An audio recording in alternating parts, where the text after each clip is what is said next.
I love fantasy, and I love love. But what I don't love is overused tropes that make me roll my eyes so hard they get stuck. But as Romantasy gains popularity, I'm struggling to avoid it. And I'm starting to wonder if maybe I wrote off a whole subgenre a little too soon. So today I'm embarking on the somewhat dubious task of trying to find a shining example of Romantasy that doesn't make me want to hurl it into the sun. In this video, I'll be reading Romantasy until I give a book 5 stars, or until I lose all faith in literature. Whichever happens first. So settle in and join me as I struggle to keep an open mind and also to avoid throwing my kobo across the room. So I went to my Instagram and asked y'all which Romantasy books you think I would actually enjoy if I was going to give Romantasy a true college try. And y'all had a lot of suggestions. So I was able to compile a pretty good list of Romantasy to pull from, some of which were already on my TBR and I didn't even realize could be classified as Romantasy.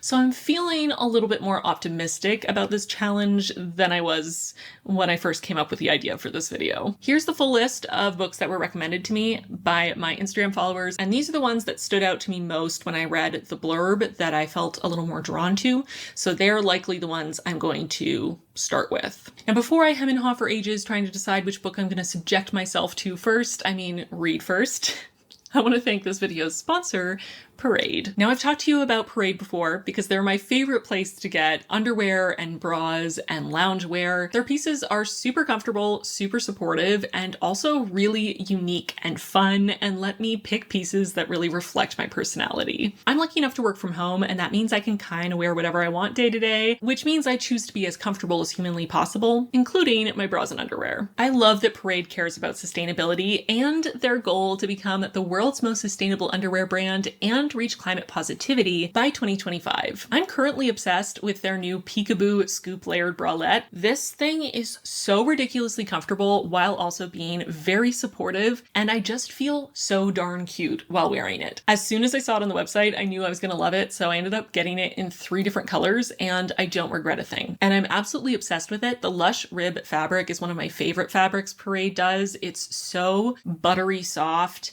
and smooth and nice and stretchy, but also has support to it, which is something that's important to me in my underwear. I love all 3 colors, but I've been wearing my pretzel set the most, which is kind of surprising to me. I definitely thought the Moonshine colorway was going to be more my jam, but something about the color combination in this pretzel set has just really been making me feel so cute, and I've been reaching for it over and over again. I personally make use of Parade's extended sizing because I have a larger cup size with a smaller band size, and I really love that they do this extended sizing because it helps me to get a proper fit instead of having to size up, which fits my cup but doesn't fit around my ribs and means that I'm not really getting very good support, or having to size down and end up feeling totally squashed and uncomfortable. I love pairing the bralette with the everyday Lush button boy short, also in the Lush Rib.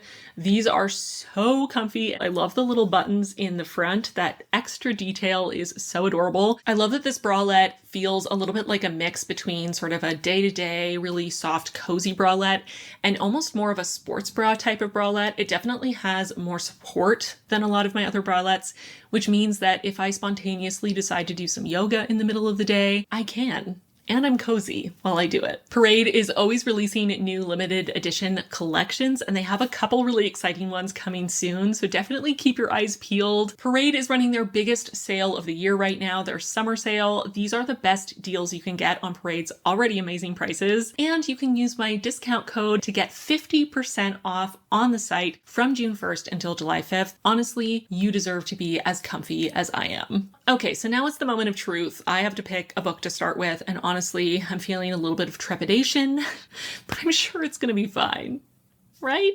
Okay, let me pull up my TBR here. I have a couple borrowed from the library, and I feel like I should start there since there's a time limit on how long I have them for. I'm gonna read to the halfway point and then come back for a check-in, and then I'll come back at the end to give my full review.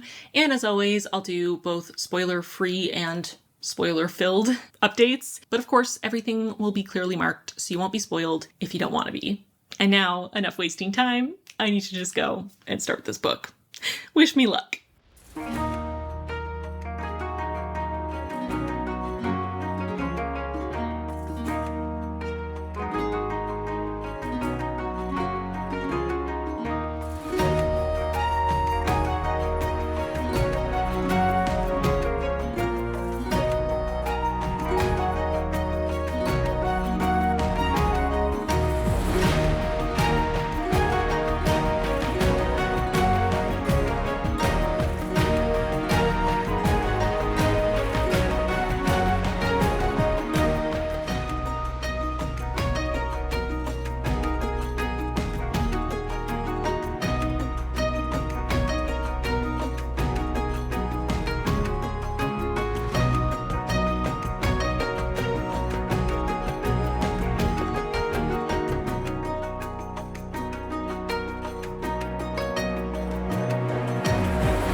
Okay, so I am just a little bit past halfway through that time I got drunk and saved a demon, and I'm not sure that I am totally the target audience for this. This is not exactly my cup of tea, but I think it's entertaining.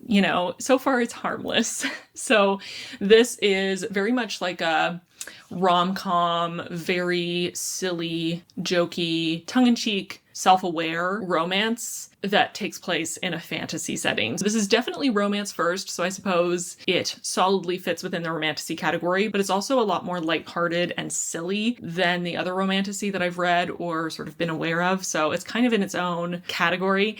And honestly, as much as it's not super my thing in terms of my preferences with fantasy, I do feel like it kind of works. Like, I kind of like how self-aware this book is, and even though so far it is relying on so many romance tropes that drive me up the wall, at least it knows it is. It'll really drive home one of those ridiculous overused tropes, but then it will immediately follow it up with some sort of self-aware comment. Like, it knows that it's leaning into the tropes. I think if you're going to really go for it, the idea that the male love interest is literally 7 feet tall, a demon, so huge, and they have a huge age gap and power gap and size gap, maybe like go to the extreme and make it almost silly, over the top, and kind of revel in the ridiculousness of it, because I do find the trope kind of ridiculous on its face, and a lot of authors try to do it in a more realistic way, except it still isn't realistic at all, which is what bothers me about especially the size gap trope in romance. But at least here it's like, okay, we realize it's ridiculous and it's extreme how gigantic he is compared to her, and we're just leaning into it. He is a demon after all. Fine, okay, the self-awareness kind of takes the sting out of all of the tropes that are just my personal pet peeves, but I must admit they are still a little annoying. I can't help but roll my eyes, okay?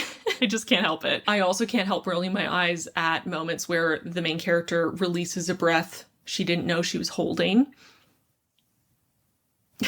The spicy scenes so far are quite spicy, quite explicit or graphic, especially in something like romantasy or romance. When I am reading those genres, I kind of expect the steamy scenes to be steamier, and that's fine. I don't mind it. Some of the writing in the steamy scenes for me is a little jarring. It sort of pulls me out of it because there is a little bit of repetitiveness in the descriptive words used, which I don't love. I'm always thinking, like, you don't have to use increasingly ridiculous euphemisms, but at least try to, vary up the terminology so that it doesn't feel super repetitive. Maybe it was just those couple early scenes and things will get a little more varied as we go on. A couple other pet peeves. Why is Cherry the only sibling without a spice name? There's cinnamon, cumin, chili, and cherry.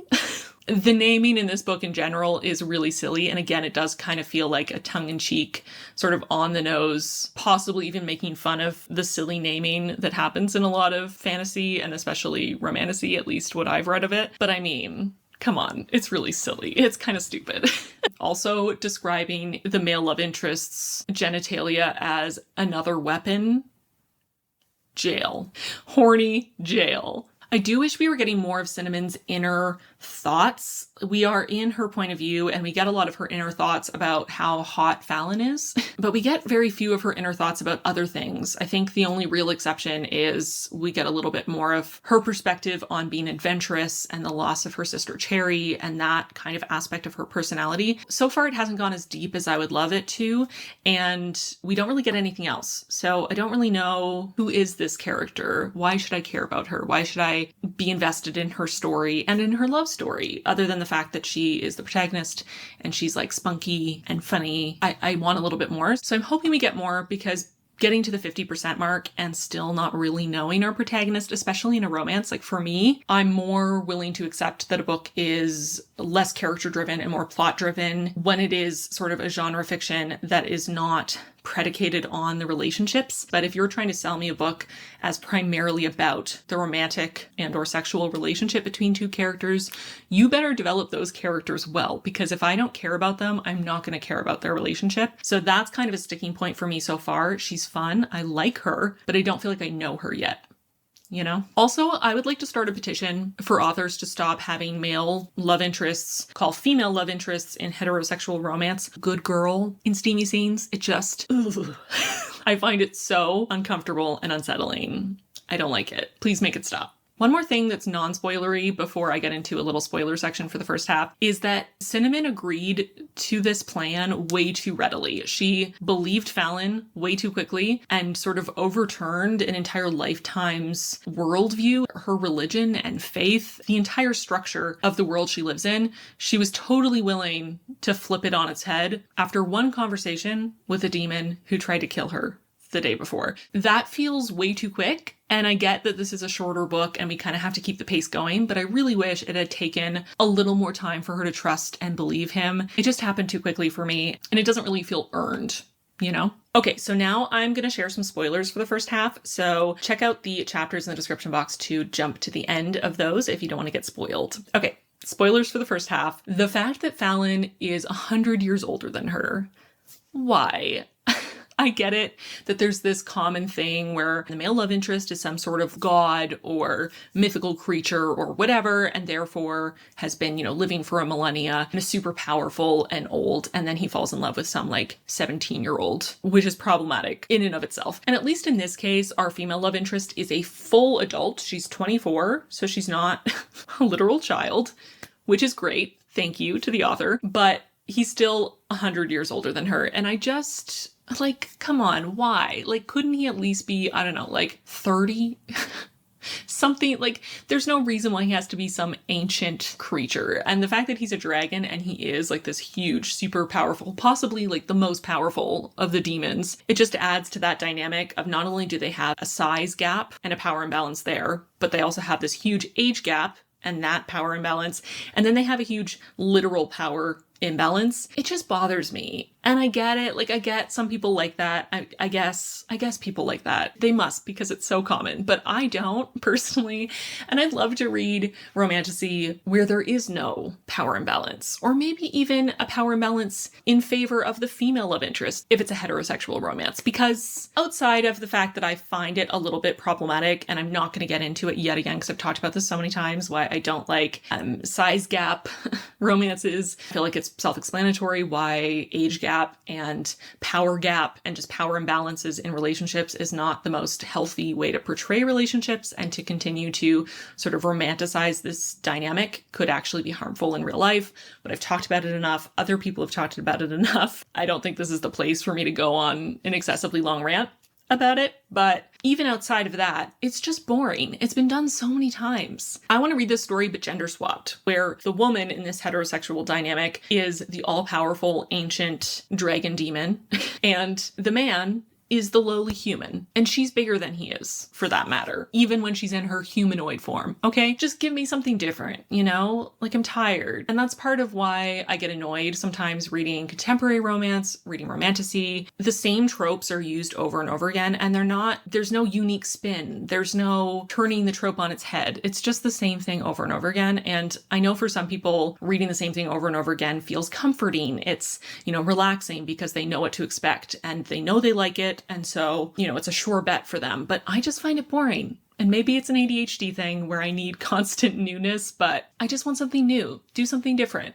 surprise me, So the other thing I wanted to talk about that I felt was maybe mildly spoilery is the whole sort of subplot or commentary on slavery, that these dragons, at least in one particular city center, are being controlled and enslaved. And, not only are they being used for things like to fight, like gladiators, to fight to the death, but also, skinning them for their pelts, which is horrific. And I find that interesting, and I'm liking that sort of subplot of realizing that they are in fact sentient and deserving of freedom, and kind of trying to free them. And some of the little commentary there's been about having that sort of aha moment where they realize what's happening and their worldview shifts. And it happens pretty quickly, but it's also, the point is made that once your eyes are open to something like this, the shift should be quick because you realize it's wrong and you have to accept that. And your understanding of the world should change radically when your eyes are opened to something like that. The sticking point for me, though, with this whole subplot or this whole theme probably comes from the fact that I've been an ethical vegan for over a decade. But the fact that they're only recognized as beings worthy of freedom and not being confined and tortured and murdered in gruesome ways, that realization only comes when they realize they can speak English. I have a problem with that on an ethical level, you know? Okay, what if they didn't speak English, but they spoke their own demonic language? Would they seem less human in that case, and so they're not deserving of freedom? What if they speak in a way that's so different from human language that they don't even really see it as language? Do they now not have sentience? Do they now not have the right to bodily autonomy and freedom? Do they now not feel pain? This all ties into, you know, my own worldview of non-human animals on Earth being sentient and being able to feel pain. I think for me, looking at this, it just feels a little silly and ridiculous that that is the line. I mean, maybe not unrealistic, because a lot of people in real life are not vegan because non-human animals can't speak in a language similar to ours, and so they can't advocate for themselves and prove that they're sentient in a way that we will accept because their intelligence is not exactly the same as human intelligence. But again, this is a whole other rant for another time. I just find it interesting, and I do have some moral quandaries about that. I would be interested to see if the author kind of addresses that a little bit at some point and sort of points out how ridiculous it was that it took the demons being able to advocate for themselves in a way that humans could accept for them to be worthy of that freedom. I'd love to see that addressed. I feel like it probably won't be, and that won't make me hate the book by any means or give it a terrible rating. Most books that I read are not written with a vegan worldview, so I am not surprised when a book doesn't have that worldview, but especially when a book is kind of getting into this kind of theme where demons are seen as animals and creatures, and because they're not human, they're not worthy of the same rights. It's a pretty short trek from this thematic content to, you know, animal liberation. So anyway, that's just something that I'm finding interesting, and from, you know, my own perspective and worldview, it's interesting. So that's it for spoilers for the first half. And yeah, I think so far for me, what I'm struggling with is turning my brain off, turning the analysis side of my brain off, and just having the enjoying the characters and the romance and kicking my feet and giggling and letting the inner romantic free. So far, that's not really happening. I need a little bit more character development and a little bit more to kind of draw me in, but I'm not feeling pessimistic about it. So I'm going to go off and read the second half of That Time I Got Drunk and Saved a Demon, and then I'll come back and give you my final thoughts, and we'll pick which book I'm going to read next.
Okay, it is late.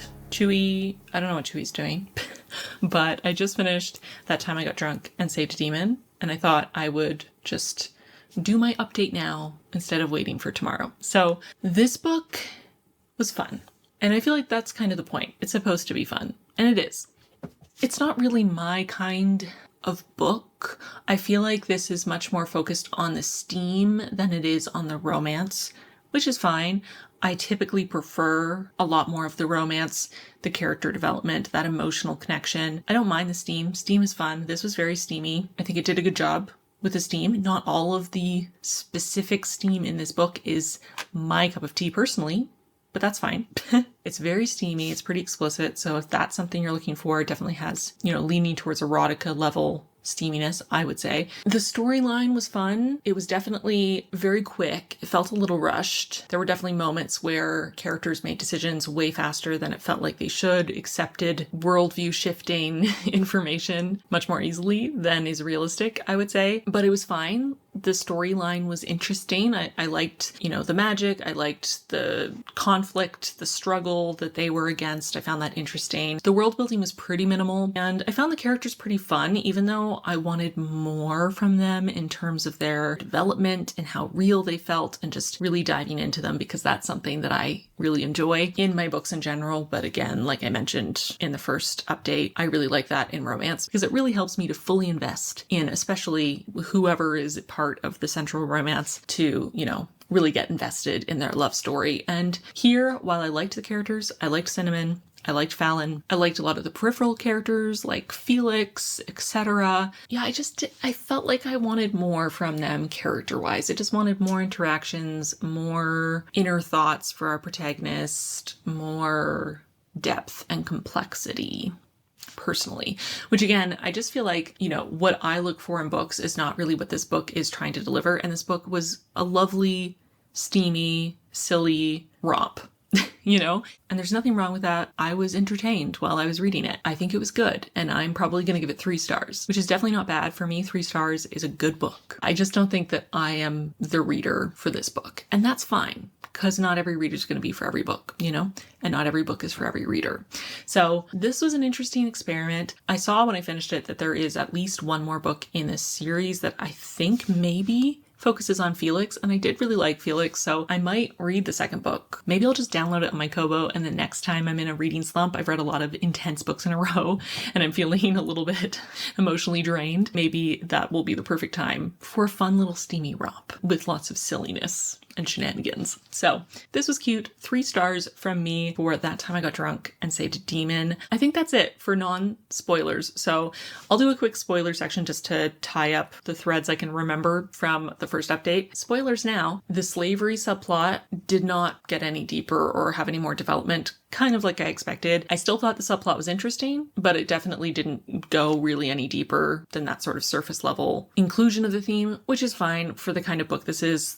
That makes sense. But again, just the kind of reader I am, I'm always craving more, There was no resolution to the power imbalance dynamic that I was not a fan of between the main characters. I like both of them and I like them together. I don't have a problem with them being together necessarily, but I don't love that Fallon is 100 years older, significantly more powerful, way bigger than her, even in his more human form, way stronger, and able to, and often chooses to, just pick her up and carry her wherever he wants her to be and sort of physically restrain her, which maybe that just feels really jarring and alien to me as someone who's almost 6 feet tall. I have had people occasionally pick me up and try to carry me somewhere that I did not decide to go of my own ambulatory choice. And I always found it really jarring and uncomfortable, and it felt really violating almost of my autonomy as a human. I find it really disquieting. And so I didn't love reading about that happening over and over again. And I'm sure that there are people with different preferences, and maybe some people don't mind that. I think it was meant to be like a sexy, here's this huge man who can pick up this tiny woman and carry her anywhere. And sure, great, good for you if that's what you're into. I didn't enjoy it. It felt like, again, just an extension of this power imbalance within their dynamic. He wanted to marry her and allowed her to catch feelings for him without ever fully explaining what she was signing up for and how that would impact her personally and her body, which in this case, it doesn't seem she minds, because what she's gaining is, some of his powers, and she seems excited about it. But that is something that definitely feels like it should have been disclosed, ahead of time. And then there's this dynamic at the end that kind of rubbed me the wrong way. I understand it as someone with anxiety, because I also sometimes wish I could keep my husband at home wrapped in bubble wrap and protected from any possible harm, so I don't have to worry about anything ever happening to him, because the idea of losing him is absolutely devastating. I get it. And as an anxious person, as a worrier, that is something I have to contend with, but that's my stuff to deal with. That's mine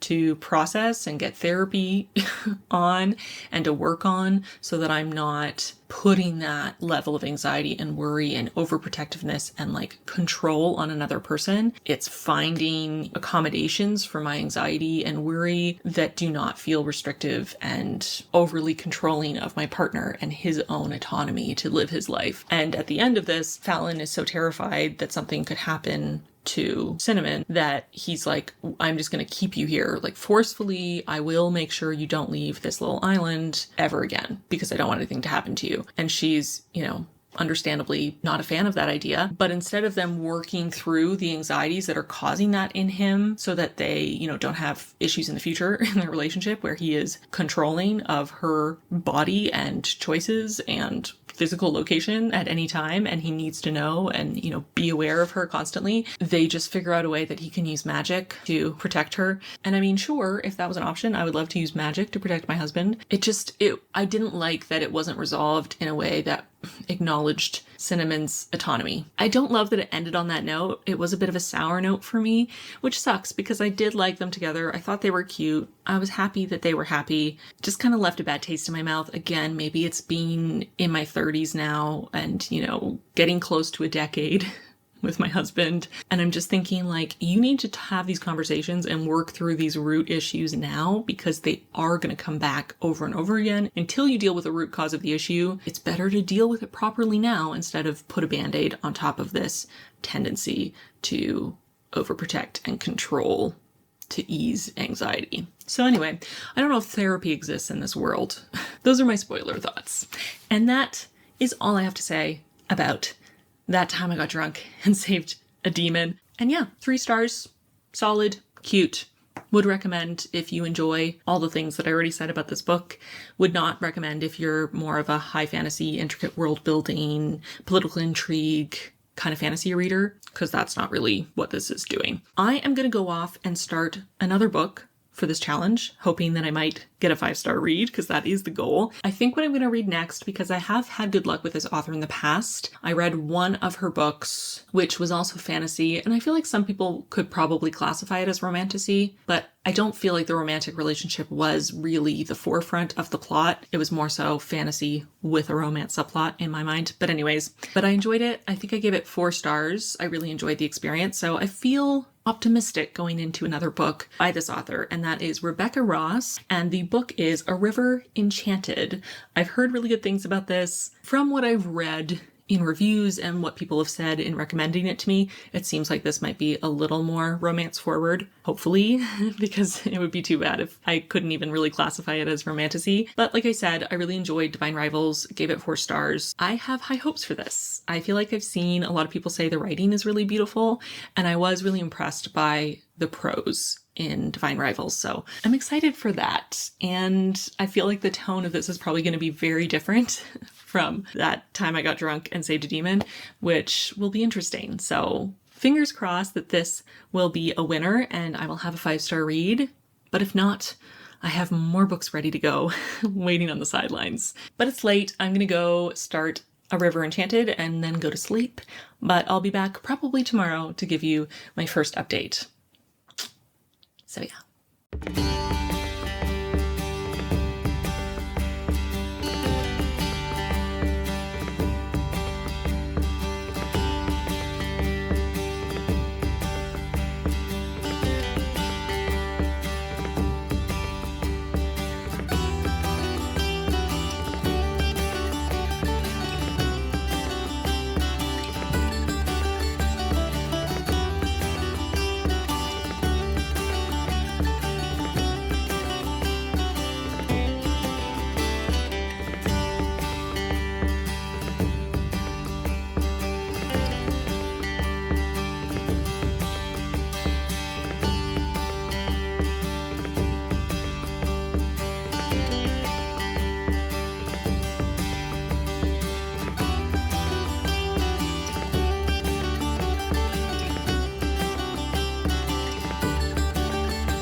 Hello again. I just got to the halfway point of A River Enchanted, so I'm going to give you a little update. This is really good so far. I really like the atmosphere. It takes place in a fantastical version of the real world, but it's clearly based on Scotland, and my ancestors came from Scotland to Canada many generations ago, and so I always love stories that have a bit of Scottish flair, and that atmosphere in Scotland is just one of my favorites. I don't know if I could live there permanently, because I think the constant grey days would contribute to depression. For me personally, I know I'm very affected by the weather, but I just find it so gorgeous there. I love how moody and rocky and craggy it is. There's just something so cozy and atmospheric and gorgeous. It's just beautiful. I love Scotland. I think it's amazing. I love it there. I really want to go back now that I'm an adult and I can fully appreciate it. But there's something just so romantic about the Scottish countryside and the Scottish coast, and I love it. So I love that that is the atmosphere here. Just 10 out of 10. Perfect. Love the atmosphere. The writing is nice. I feel like it was a little oversold to me. I read just a couple reviews as I was adding all of the suggestions to a list, and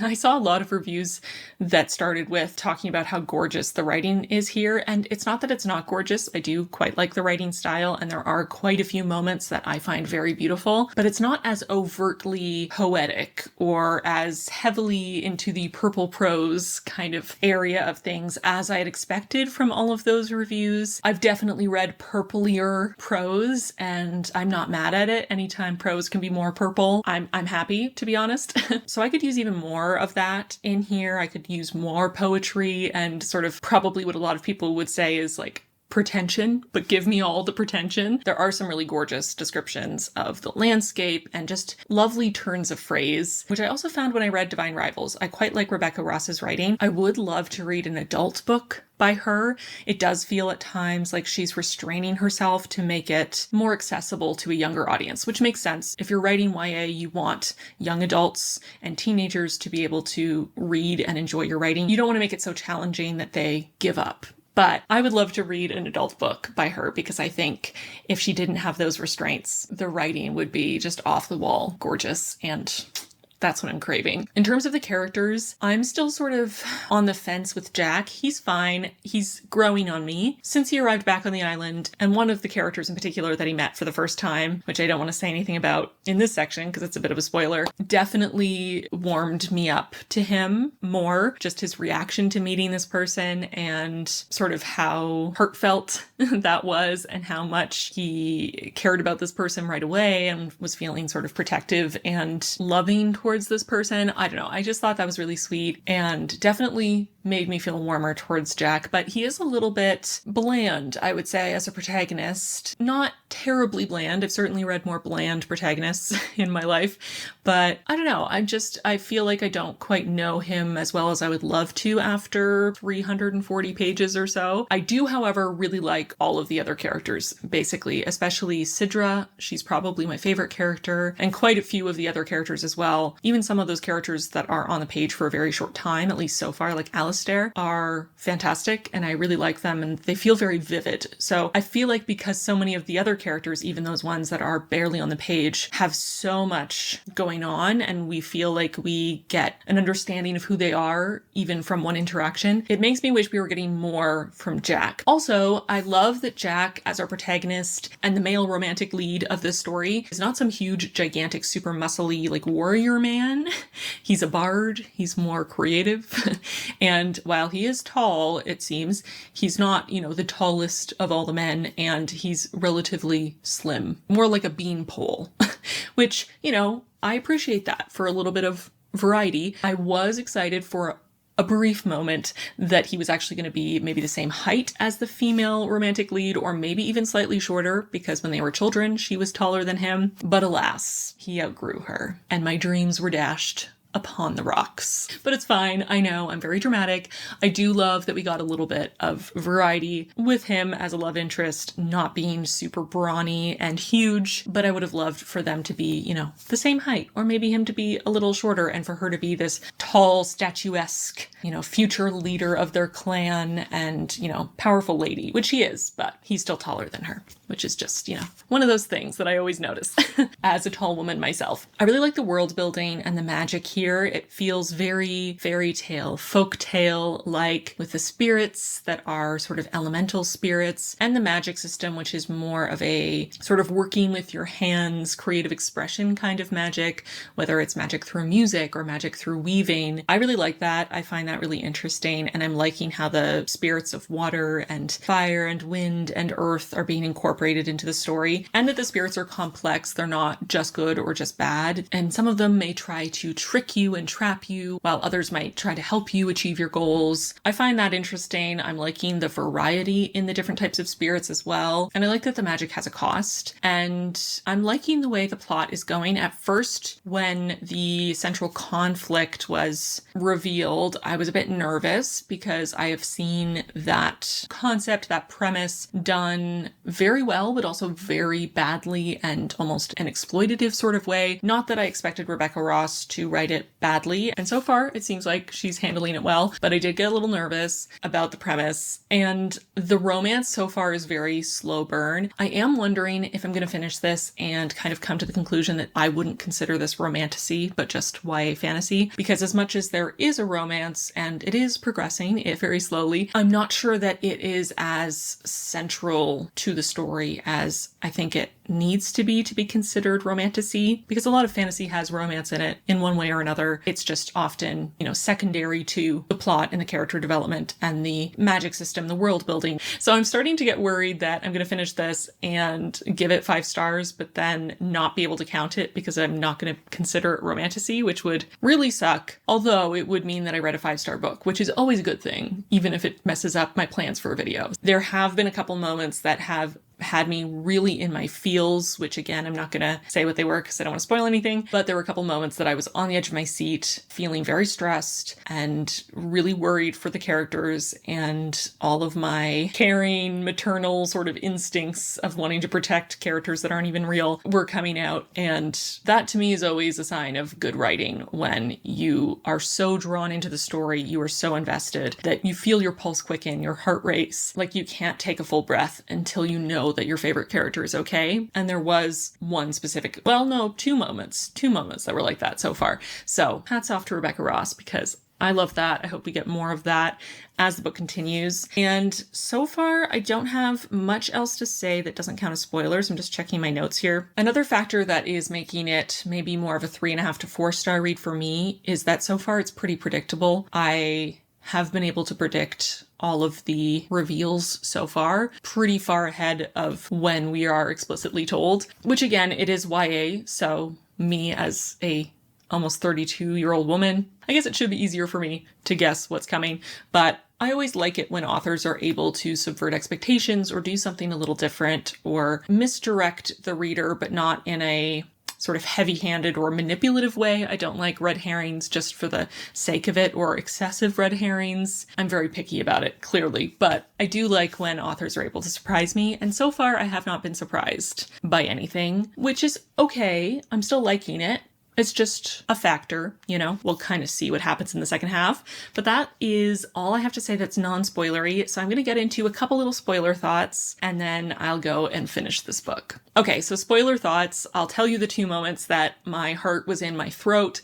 That was when Maisie was abducted and Sidra was fighting for her life and for Maisie's life, like a true mama bear. That had me feeling all the feels.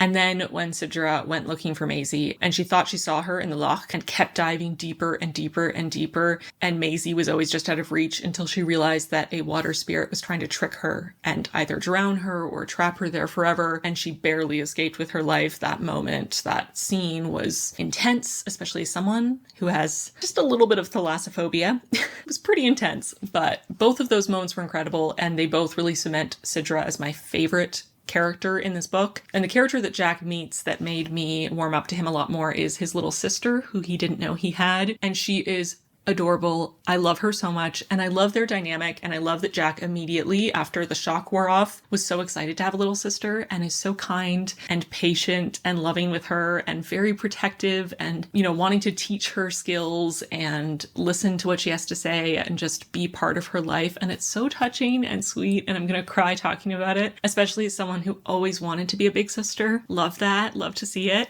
It's so cute, and that really did make me warm up to Jack a lot. I do still feel like he's a little bit of a blank slate, and I want more from him. But I think we hopefully will get more. We must, right? There's another 340 pages to go. We have to.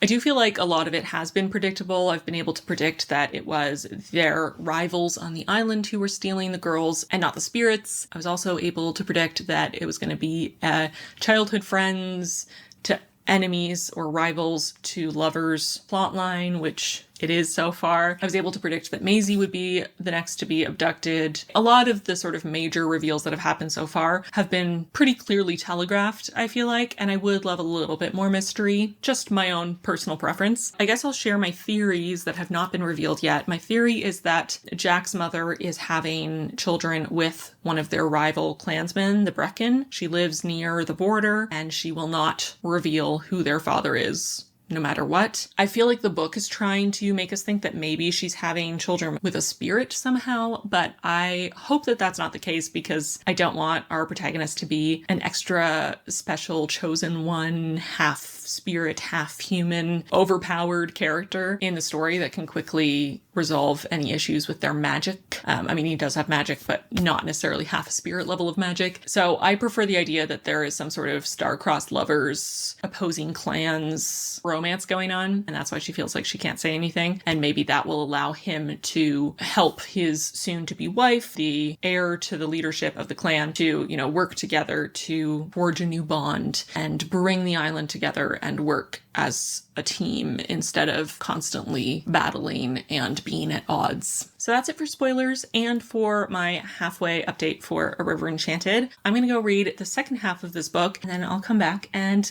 give you my final thoughts and verdict.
So I just finished A River Enchanted, and I have some thoughts, and I am so sorry to do this, but this isn't romantasy to me personally. This is certainly fantasy and it has romance in it, but the romance is not the main focus. The romance is not in the forefront. It is not romance first. This is a fantasy story with characters who are in a variety of relationships, some of which are romantic. And most fantasy I've ever read is like that. Most fantasy I've read has human relationships because that's an important part of stories, in my personal opinion. I'm sorry to everyone who recommended this as romantasy. I'm not saying you're wrong. I'm just saying, according to my personal definition of what romantasy is and my understanding of it, I would not classify this as romantasy. So that being said, I am disqualifying A River Enchanted for, the purpose of this video, but I'll obviously still talk about it. The second half of this book, everything still holds true. Still find the characters very engaging. I am emotionally attached to them. I really love the atmosphere and I'm enjoying the writing while still finding it not quite as poetic as I had expected. It's still very slow paced, still quite predictable, though there was one reveal I did not see coming. And I still never really truly grew to feel connected to Jack. He's really the only character I didn't feel like I got a handle on. Now, this is a series, so maybe Jack gets more development later on, but as I've mentioned a million times on my channel, I personally like to assess books on their own merit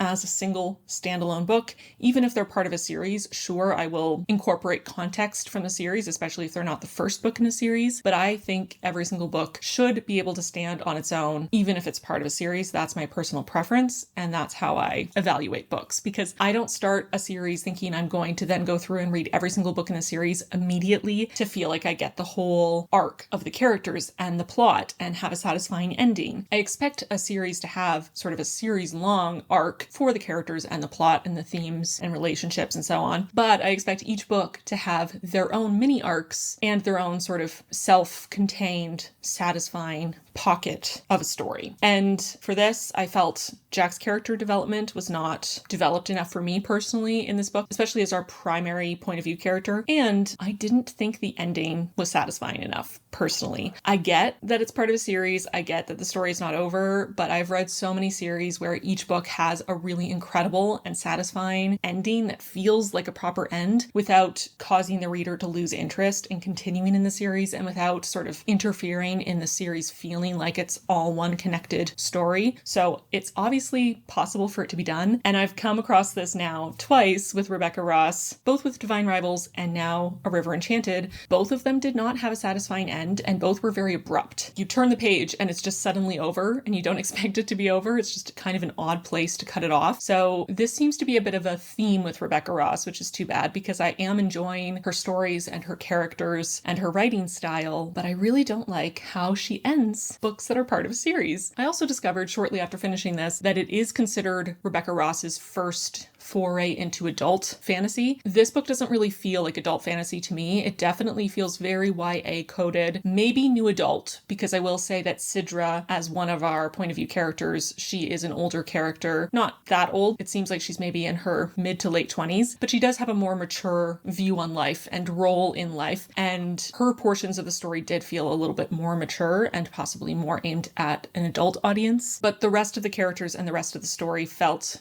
pretty firmly YA to me personally. All the characters are quite young, and just like I said earlier, it feels like the writing style was sort of simplified for a younger audience. And I wouldn't be surprised if Rebecca Ross either herself thought or was told by her publisher to kind of ease her readers into adult fiction by kind of bridging the gap between her previous writing in YA and what she wanted to write for adult fiction. But again, that to me makes it feel like this is more of a new adult, which might feel like an insignificant distinction, but matters to me, and it might matter to some of you, so I thought I would include that. I'll do a little spoiler section so I can talk about some of the more nitty-gritty, possibly spoilery details, but generally, I enjoyed this a lot. I liked the writing, liked the atmosphere, liked the characters, all those things I've already said, and all the same qualms I had with the first half persisted. I will say that I continued to love a lot of the relationships between characters, and some of them developed in a really beautiful way. I definitely had moments where I was sort of giggling and kicking my feet at some of the romantic moments, and there were a lot of familial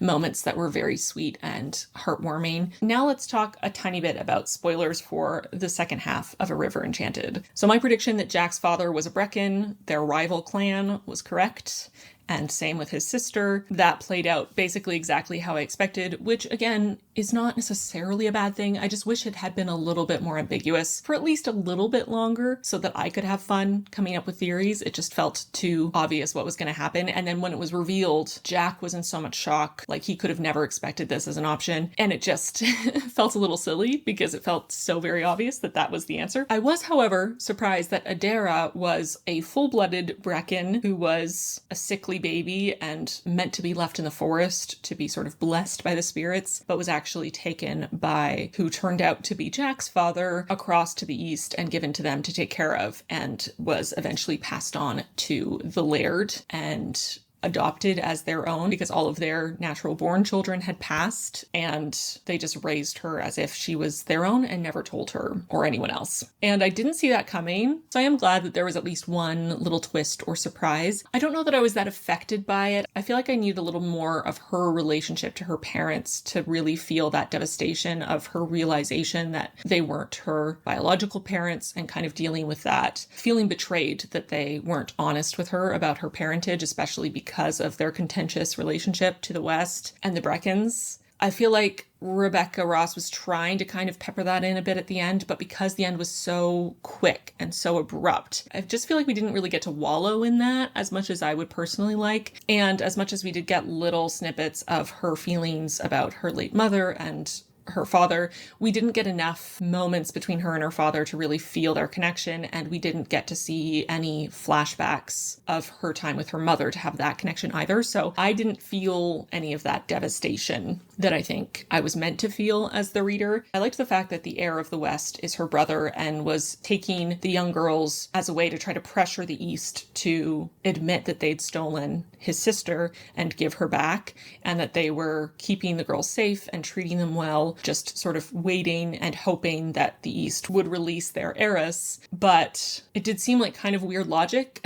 I mean, maybe that's the kind of logic a young adult might come up with who has been pining for their twin their whole life. I don't know. I do feel like in this world where there's so much magic and so much almost physical feeling tethers between people, that it would have been interesting if she had always felt this sort of emptiness and like part of herself was missing because she wasn't with her twin. And there are a couple little moments where she mentions wanting to have siblings and not having them. But again, I just didn't feel like we got enough development for her to really make that feel like a bit of a stab to the heart or to the gut, to realize that she was taken away from her twin, basically from birth, and had been sort of missing that connection her whole life, and her parents weren't honest with her about her origins. So yeah, that kind of tied into the whole ending feeling just a touch jarring and fast, and not feeling like we were given the time as readers to really fully process what was going on. As much as I was glad that I was surprised by that reveal, I was a little underwhelmed by how it was actually handled. Frey and Jack's relationship was very sweet. I really liked Frey as a character. I'm really glad we got to see Sidra reunited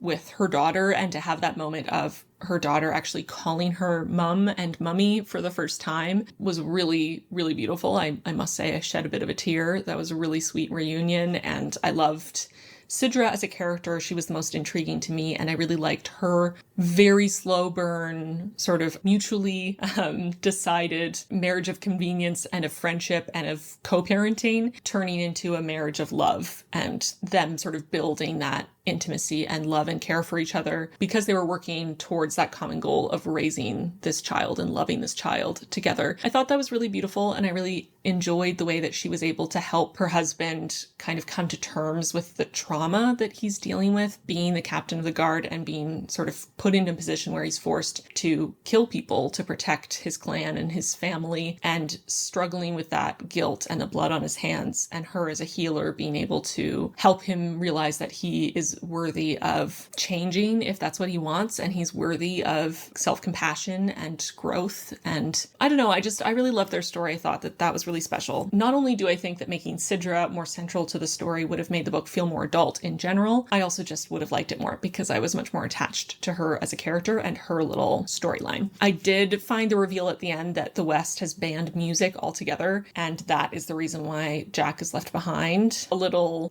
I guess I get it. They tried to explain it quickly, but again, it just felt so rushed and it felt a little convenient as a reason for him to stay behind and to kind of give us conflict, to kind of bait us into the next book. I feel like it would have been more interesting if they left together and it feels like more of a solid, possible happy ending. We don't really know what's going to happen, but they're at least together and they're going off to the West to start their own life there. And then in the second book, that can be a new conflict that comes up where they get there and they realize that music has been banned and he has to wrestle with the fact that he already made this choice. He wants to stay with his wife. He loves her and he also has a connection to the West, but he now can't do the thing that he has dedicated his life to and is so passionate about, and have that be a conflict in the second book instead of setting it up so quickly and abruptly in the first book. I know I'm nitpicking, but that's what I do. So I think that's all I have to share for spoilers. And in terms of my rating, I'm struggling a little bit to decide between 3 and 4 stars, but I think I'm probably going to settle on 4 stars. I think there were enough really nice aspects of this story that I would probably feel more comfortable in the long term sitting at 4 stars. But if I did do half-star rating, which I don't because that would just complicate my life too much, I would probably give it 3.5 stars. I think that's probably where it's sitting, but I'm going to round it up to 4. I think it was solid. I think it was very good. Again, I would recommend. Not really relevant to this challenge, unfortunately, in my personal opinion, and unfortunately not a 5-star book for me personally. So that was A River Enchanted, and I have picked my next book. Technically, I already started it, but I've only read 2 pages, so I don't know if that really counts. But I'm going to read One Dark Window next by Rachel Gillig. I've never read from this author before, so this is kind of new territory for me, but as far as I can tell, this one seems to be more universally classified as romantasy, so hopefully I agree. And from looking at the 3 remaining books that were really high up on my sort of priority list for this video, this is the one with the highest average rating on Goodreads, so I'm hoping, now that I'm saying it out loud, that's silly because I often don't agree with the average Goodreads rating, but my thought process was that I was hoping that would mean that this would be more likely to be a highly rated book and possibly a 5-star book. So far, we're slowly making progress. We have a 3-star, we have a 4-star, so maybe this will be a 5-star, but I do have a couple other books in reserve if this one does not turn out to be a 5-star read, but let's hope. And this one might have been the most highly recommended, or the one that was recommended the most times when I asked for suggestions. I'm pretty sure this is the title that came up the most, so maybe that's a sign. Hopefully it is. So I'm going to go off and read One Dark Window, and when I get to 50%, I will be back here and share my initial thoughts.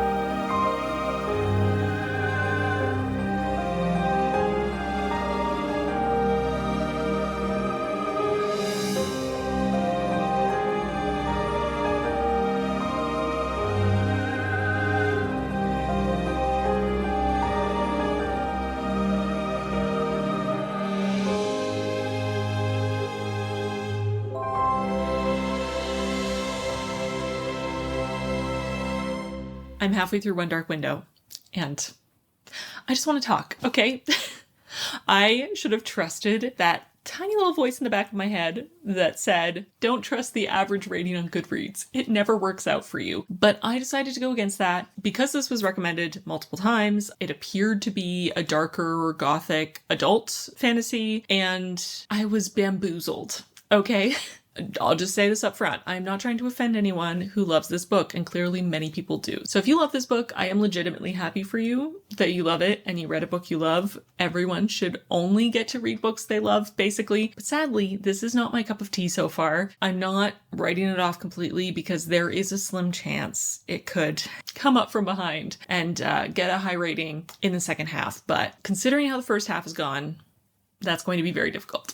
So don't get offended if you liked this book. It's not a personal attack. I'm just being honest about my own personal, very subjective opinions, okay? First things first. Technically, I suppose this could be adult because the protagonist is 20 years old and the male love interest is at least a couple years older than her. But this is written as YA fantasy, okay? This is not an adult fantasy in the writing style, in the tropes, in the characterization. This is a very YA fantasy. So if you are a fan of YA fantasy, this might still work for you. But if you're not a fan of this particular brand of YA fantasy that has become so popular in the last couple of years and is sort of drowning out everything else, I would not recommend this because it reads exactly like almost every other YA fantasy, especially YA romantasy of the last couple of years. I would say the writing is on par with Fourth Wing, and y'all know how I felt about Fourth Wing, so I'm not having a great time, to be honest. I will say that the magic system and sort of the folklore that goes into the way the magic system came to be is interesting. But a good magic system is not enough to make a fantasy enjoyable to read, at least not for me personally. The world building is very minimal and honestly so far doesn't make a lot of sense. The magic system is interesting, but not executed particularly well, in my personal opinion. The,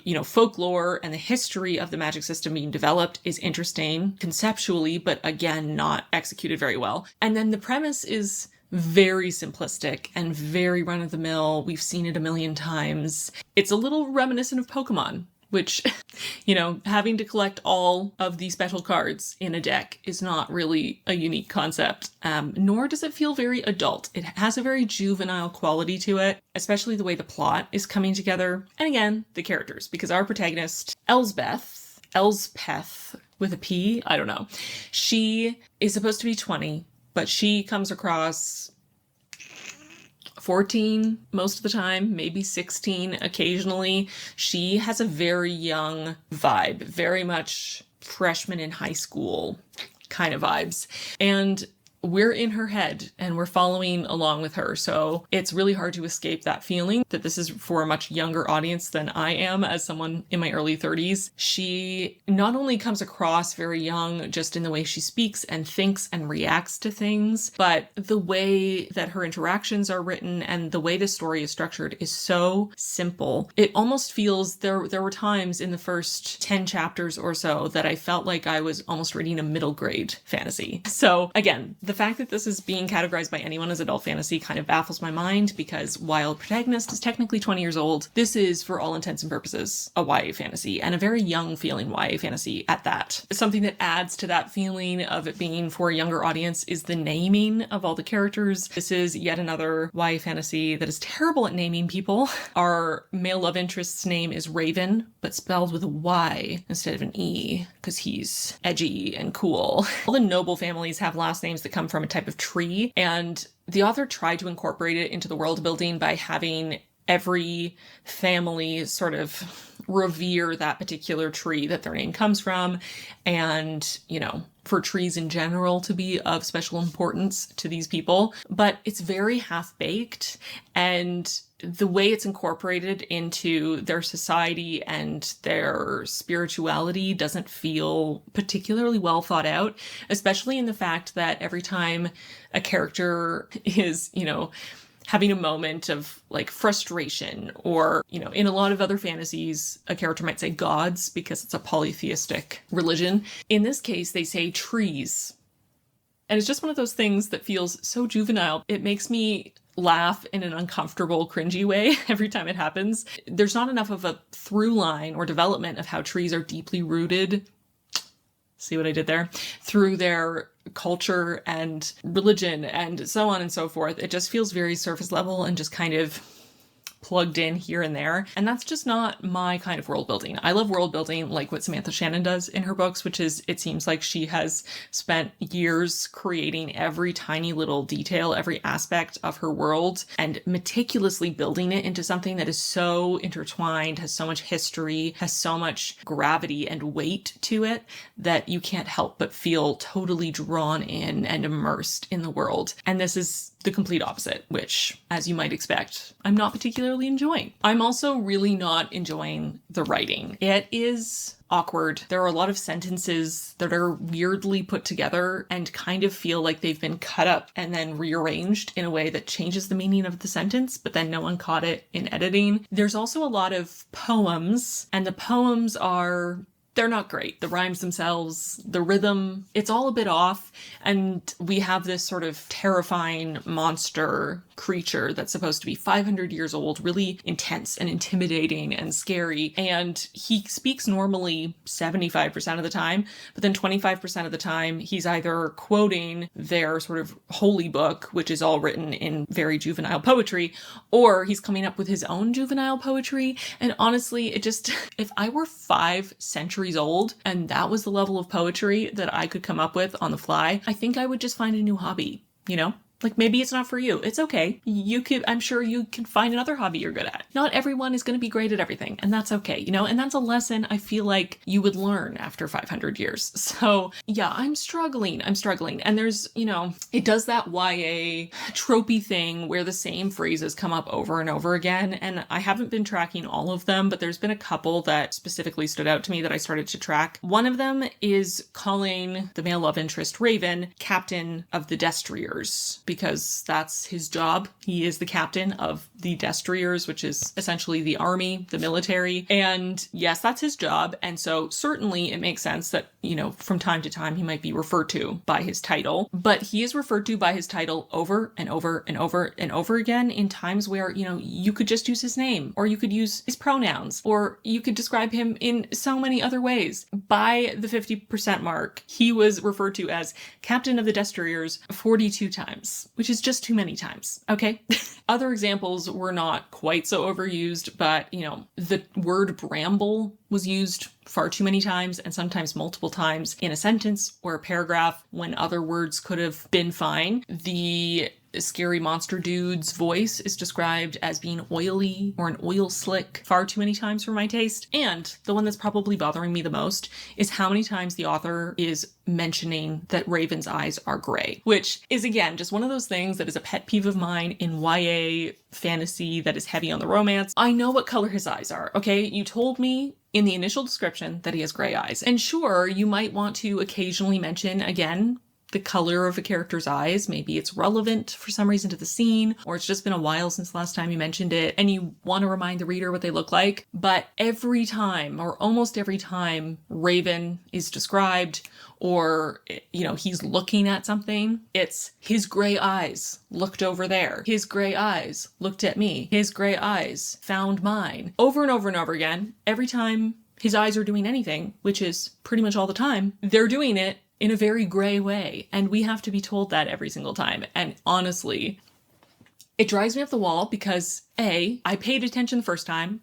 I know his eyes are gray. You don't have to tell me over and over and over again. Okay, it's totally pointless. But also B, it's just such a waste of a word. You could use so many other words that would be far more descriptive and help me understand the character and the scene and the dynamic and the tone and the emotion. But instead of giving me, the emotion in his eyes, or the expression of his eyes, or the feeling the other character is getting by looking into their eyes, all we get every single time is that they are gray, which is something we already know. So again, I ask you, why oh why? And please, can YA authors stop doing this? Stop it. Being a teenager doesn't mean that you need to be reminded every other sentence what the characters look like. Teenagers have vivid imaginations. They'll remember. I promise. And also, teenagers are smart enough to, be given other types of descriptors and other types of information about a scene, and being able to appreciate being given more information about these characters' emotional inner lives and, facial expressions and so on and so forth. So that is just it's a huge pet peeve of mine. I hate it so much. It bothered me a bunch in Fourth Wing, how many times the male love interest's eyes were mentioned, especially the color of them. Again, it's happening here over and over and over again. I counted 21 times, and this is not everyone's eye color because all characters' eye colors are mentioned far too often. Literally, specifically only Raven's eye color being mentioned 21 times in the first half of the book. It's too many freaking times, okay? You could even describe them as steely. It's right there. And not only does that give us more information than just saying they're gray, but it also is a color descriptor for gray things. It's right there, low-hanging fruit. They have not been described as steely even once. I'm in so much pain. I have quite a few theories, so I'll mention those in a spoiler section so we can see together if I get them right. I feel a little bamboozled, not only because of the average rating, but because the first section of the first chapter, the text from the beginning of the book to the first break, has so far been the best part of the whole book, which is sad because I've read 250 pages or something like that at this point, at least in my digital version. So it started off with a bang. It started off with potential, but it just feels like it keeps going downhill. And sometimes it gets a little better. We have a bit of a bump where I maybe can go a couple pages before I whip out that blue highlight color, which is the one I've picked to indicate everything I have nitpicks about. And I have specific colors for different things like overused words and phrases, the protagonist being a damsel in distress and not having any ability to do anything for herself or think for herself, seemingly, or get herself out of difficult situations, bad rhymes, awkward writing. I also have a color for romance and romantasy tropes that drive me up the freaking wall. So I have quite a few options, and sometimes I can go a couple pages without needing to mark off any of those things, but pretty much every single page has at least something highlighted in blue. So if that gives you an indication of where I'm at. It certainly is a book. Just for full transparency, if I were not reading this for a video, I likely would have DNF'd it at around chapter 4, but I'm at chapter 19 now, and I just feel like I should read it to the end because at least then I can give you a review of the whole book and maybe save some of you the effort to read this, and feel like I have the right to give a full review because I will have read the entire thing and I'm not judging it by only a couple chapters or only the first half or whatever. So I am going to finish it, but only because I'm making this video. Again, maybe I'm jumping the gun. It's possible the second half is going to be so incredible that I'm going to eat all my words. And honestly, I hope that's the case. I would rather be wrong than have to endure another 250 pages of this. Somehow I feel like that's not going to happen, but a girl can hope. Spoilers starting now. Use the chapters to skip to the end if you don't want to be spoiled. First things first, it is very obvious from, I think it was the first chapter, that the nightmare in Elspeth's head is in some way, shape, or form the Shepherd King, the original king who created all of the cards. The nightmare has basically confirmed it at this point, and there were many hints before that point that were very blatant, and the fact that it doesn't seem like Elspeth has picked up on that at all, or even had a moment of considering that could be an option, she's just completely oblivious to it, is driving me nuts because it is so obvious. And if it turns out that that's not the case, then that's just poor writing, to be honest, because it's basically just been told to us several times. And I can't believe it hasn't been officially confirmed by our protagonist yet. Also, I have a theory. This one is, less set in stone, but I do have a theory that Raven is in some way, shape, or form a descendant of the Shepherd King for a variety of reasons. The way he's been described, the way his family's been described, the way that the Yew Castle has so much Shepherd King iconography and imagery in their rugs and their tapestries and so on and so forth. They specifically mentioned that none of his children survived to take over for him, which is why the Rowan line took over. It just feels very obvious that Raven is going to be in some way, shape, or form his descendant. And then, of course, when we learn what his magic is, we realize he has the same magic as the Shepherd King. For the most part, he can't use the cards, and the cards can't be used on him. And that's what the king had to give up to create one of the last, I think it was the second last card. He had to give up his ability to use the cards in exchange to create the card. And presumably the cards also couldn't be used on him. So anyways, that is less blatantly confirmed than the theory that the nightmare is in some way, shape, or form the remnants of the Shepherd King, especially the fact that that was 500 years ago. The nightmare's 500 years old. She has a dream of the nightmare wearing gold armor and being mostly human and then sort of transforming. And then there's a rhyme at one point where he talks about the king and her and the nightmare all being one and the same. Like, it's been very obviously telegraphed. The Raven thing has been slightly more subtly telegraphed, but it's still been feels pretty heavy-handed, which is why I'm like 99% sure that he's going to end up being the descendant of the king. I also assume that something bad is going to happen to her cousin who agreed to take the maiden card, which made her exceptionally gorgeous, and get engaged to a prince because she was warned by Elsbeth not to use the card and not to give up her, special, unique appearance to be, exceptionally conventionally attractive, and that she would lose what makes her herself. So I feel like that's pretty obvious foreshadowing that she will either literally lose what makes her herself in one way or another, or that it will just end up badly for her as some sort of lesson that we shouldn't be vain as women, I guess. Like, we shouldn't care what we look like or want to be more beautiful, even though society rewards us for being more beautiful in myriad ways, because that would make us bad. Vanity is bad. I assume that's what the author is trying to get across there. I don't know. Honestly, I think that's it for spoilers. I feel like I don't have enough energy to rant about anything else at this point. I do have a couple more things I want to say that are not spoilery though. Elsbeth in general is insufferable. She's very judgmental of everyone around her, but she also has zero skills, is kind of a jerk, and is very helpless all the time, and assumes the worst of everyone, even when there is literally no evidence to at all suggest that her negative interpretation of a situation would ever be the correct choice. Maybe Occam's razor doesn't exist in this world, I don't know, but it's tiresome. She is not a likable character, and she's not unlikable in a fun way, She's just kind of a jerk. There's also just so much of that writing that is very melodramatic and soap opera-esque in the dialogue between love interests, of lingering glances and, the second time you've ever talked to someone, gently stroking their cheek, but then acting like there's nothing between you. I don't know. There's just something so annoying about it to me personally. I love romance. I love love. I don't mind things being written in a flowery or poetic way, or even being dramatic necessarily.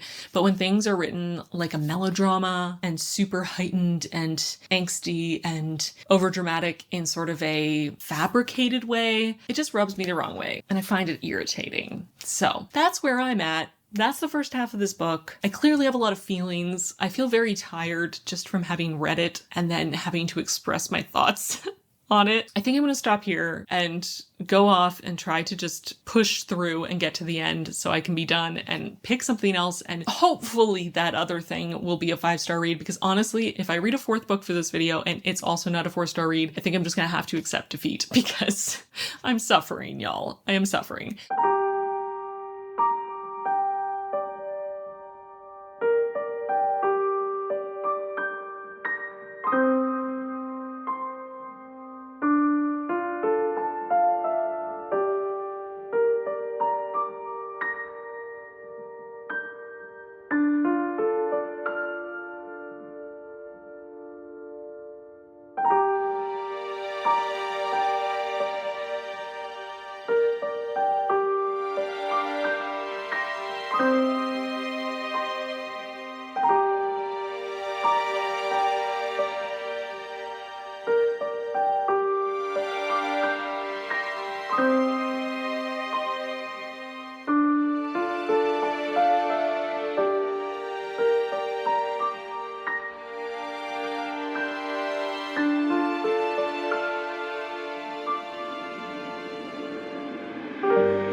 So I finished One Dark Window.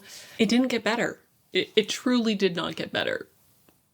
Wow. I thought One Dark Window was absolutely terrible. I cannot believe how highly rated this is on Goodreads. I'm very disappointed in the execution of the premise was not that interesting, but the magic system had potential. There was a kernel of an idea in here that could have been very cool. And all of that potential was completely squandered by the subpar writing, the terrible rhyming, the bland characters, the 5 bajillion tropes that were shoved in there, even if they didn't fit, and the absolutely ridiculously abrupt cliffhanger ending, which y'all already know, I've already talked about it in this video, and I've talked about it many times before. I absolutely hate feeling like an author is trying to manipulate me into buying their next book. If you just write a good book, I'll want to keep reading in the series, okay? You don't have to hold the end of your story hostage. It drives me absolutely nuts. I am not a fan. I do not like it. And in this case, I truly do not care enough about these characters or this story or this plot to read on in the second book, even though this book did not even have an actual conclusion. I just do not care. So it didn't even work. Something I realized in reading the second half is that what the rhymes reminded me of and why they felt so juvenile and simplistic and kind of silly is they're basically nursery rhymes. And not even particularly well done nursery rhymes, like the bottom of the barrel, 50-cent bin of kids' books no one has ever heard of, knockoffs of the kids' books we all know at, your local thrift store. That is the level of nurse rhymery that is in here. Yellow girl, beauty keen. Yellow girl, noticed, seen. Yellow girl, heart of stone. Yellow girl, cruel queen. Yeah. There's that. The spirit has no forgiveness, no pardon to lend. She calls out our names, neither kin, foe, nor friend. She watches the mist, like a shepherd its sheep, and pays those she snares with a great final sleep. Terrifying. So eerie, so gothic. Be wary the blue, I said, my voice melding with the nightmare's oily tone. Be wary the stone, be wary of shadows, the water hath shown. Your enemies wait, the wolves stalk the gate. Be wary of shadows, the water hath shown. Be wary the moss, be wary the fence. Be wary the gate and the mist, dark and dense. It'll stop all your tears, it'll steal all your years. Be wary the gate and the mist, dark and dense. Something in here is dark and dense, and it's not the gate. And that is why it felt like this book was very split in its audience. Every time one of the nursery rhymes popped up, I felt like I was reading a book for children, 10 and under. And then the rest of the book felt like it was trying really hard to appeal to the YA new adult audience. And it just didn't work for me. I did not think the writing was well done. There were a lot of very awkward sentences where they honestly weren't saying what I think the author wanted them to be saying. It makes me wonder if this was edited at all. He blinked. Deep lines etching into his furrow. Deep lines etching into his furrow. So deep lines were being etched into the furrow, like the lines that already are there. More lines are being etched into his lines. Okay. Then we get this lovely specimen of the English language. I inhaled him, leather and smoke and cedar, settling into his arms like a rabbit in its warm, safe den. You inhaled him. So romantic. Here's an example of a simile that I feel doesn't really make any sense. I feel like it was chosen just because it's spooky, but it doesn't actually contribute anything. So here we go. Apprehension built like soil tossed upon a new grave. So your apprehension is building in little crumbling piles at a time that don't really build up. They more so tumble down the sides. That's how your apprehension is building. Or did you just choose the simile because new graves are spooky and scary and dark and eerie? Like, it doesn't even make any sense. Here's an example of a sentence that feels like it was cut up and rearranged to make it sound fancier without actually considering how awkward it would sound and how it makes it harder to discern the meaning of the sentence. It stole something from me, leaving me terrified of the place, the doorless chamber. He so desperately wanted me to take him. Why would you write the sentence like that? I love this one just because of the description of the air being tepid. Neither could it erase the memory of his fingers laced with mine, the way the tepid garden air caught in my throat when he pulled me close. Why would you bother to add extra descriptors to what the garden air was like and then choose to describe it as tepid of all things? And of course, we continued to get the same little phrases over and over and over again. Elspeth begs the nightmare for help in a very petulant manner, approximately 100 times.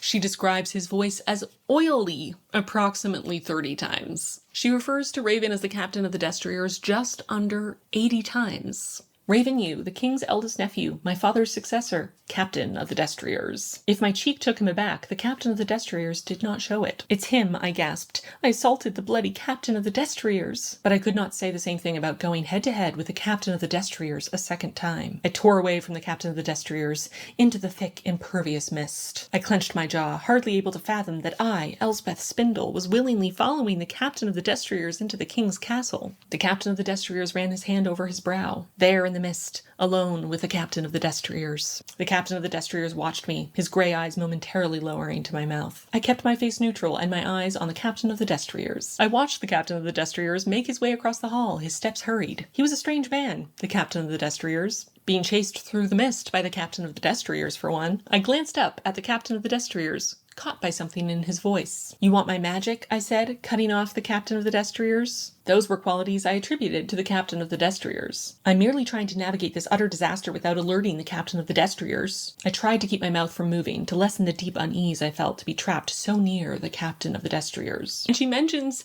that Raven's eyes are grey at least 48 times. Raven Yu watched me with grey eyes, his head tilted to the side. Like, how is that helpful? He watched me with grey eyes.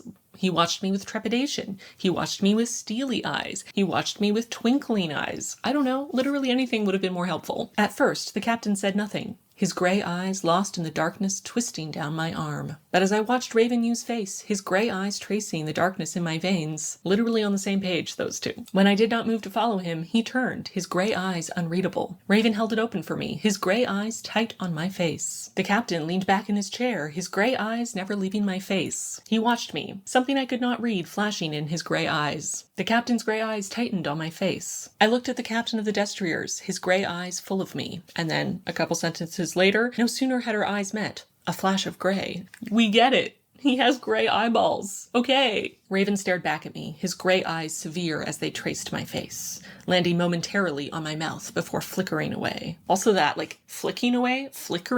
Are they flickering in and out? Like a light bulb that's losing its power? Like, what? Raven flinched, his grey eyes narrowing. His grey eyes traced the flush in my cheeks, the furrow in my brow, the line of my lips. But he said nothing, because his grey eyes said it all. Something flared in Raven's grey eyes. His grey eyes flashed to my face. His grey eyes met mine. When he caught up with me, his grey eyes searched my face. My eyes shot to Raven, but he remained still, his grey eyes unreadable. He said nothing, something at war behind his grey eyes. I saw the world through his grey eyes. He pulled back, his grey eyes tight with strain. When I looked up, I saw grey eyes behind his mask. He looked up at me, a glimmer in his grey eyes. When I caved and looked his way, he was watching me, his grey eyes unreadable. Just like the bird of his namesake, there was pronounced intelligence in Raven Yu's grey eyes. How is there room for intelligence when they are just so full of greyness? Gillig needs a thesaurus, and it felt like the author had some sort of conception that she couldn't just call her characters by their names too many times. She had to use their position to sort of vary the text. And I mean, yes, the instinct is correct. We don't want a huge amount of repetition in the text, but instead of using a variety of ways to describe the character to avoid the repetition, which she clearly didn't mind repeating a million other things throughout the text. But anyway, there's also all those other romantasy romance tropes that are just so overplayed and boring at this point. Like, Raven is constantly growling things at her or growling into her mouth. Why? If anything, it makes more sense for her to be the one growling, you know? And I continued to not enjoy the characters here. Elsbeth, in particular, is such an irritating main character. She is so helpless at all times. And if it was well done, that would be fine. I don't mind having a character who is not necessarily the most adventurous, the most brave, the most amazing fighter.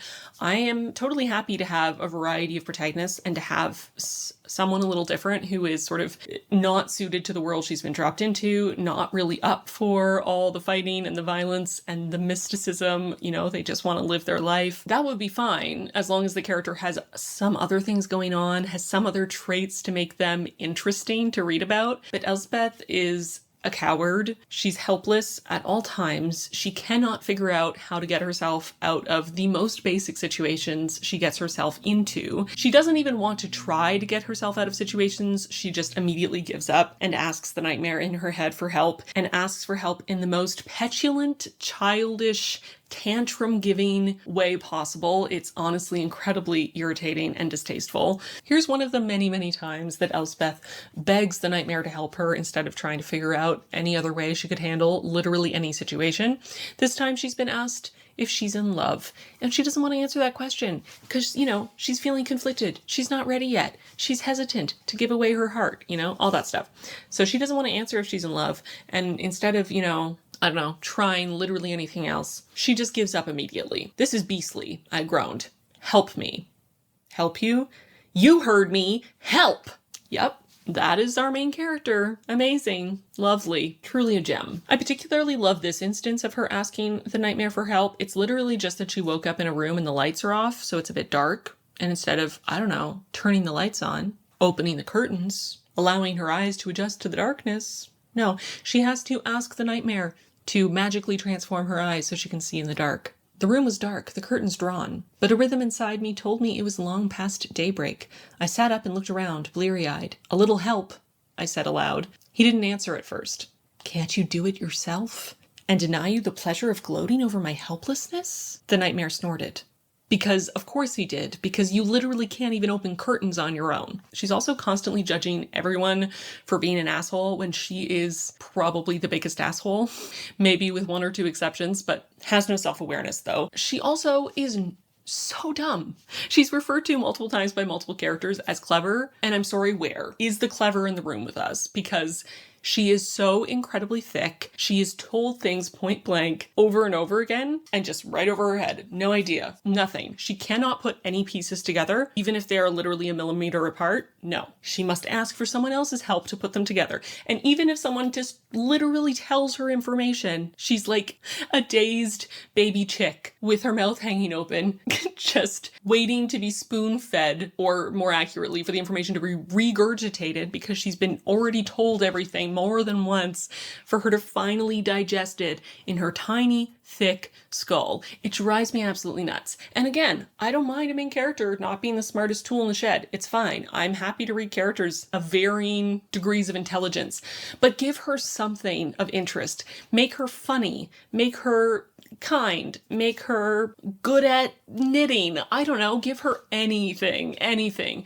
She is the most bland, most useless character in this entire book, and possibly one of the most useless, bland, irritating characters I have read in a long time. And I can't help but feel absolutely terrible for the nightmare, being a 500-year-old being that has been through a whole heck of a lot, trapped in essentially a tarot card for centuries, only to be absorbed by the most useless, petulant asshole of a child who could not bang two rocks together if she was shown in a 14-part diagram how. And he's just having to live in her brain and deal with all of her ridiculous thoughts and trying to help her at every turn, and she just cannot do anything on her own or figure anything out.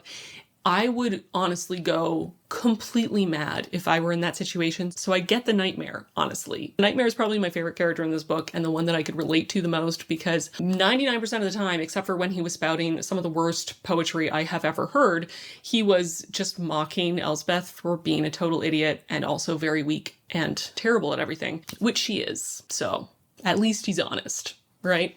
Also, after all that, the plot is very simplistic. The magic system is interesting, but not very well developed. The world building is laughably sparse and kind of nonsensical. The characters are awful. The writing is cringy. The dialogue and the rhymes, terrible. But even after all that, I had a little tiny bit of hope that because this was Romantasy, we would at least get some sweet romantic moments, maybe some spicy scenes that were genuinely hot, that I could at least try to turn my brain off and enjoy those. But no. Not only was there nary a romantic moment that wasn't just a mashup of Romantasy tropes, but there was also little to no spice. Such a small amount of spice that you blink and you miss it. And it's not explicit at all. Very much vague descriptions of pleasurable sounds being heard in a dimly lit room and then fade to black. What am I even reading this book for?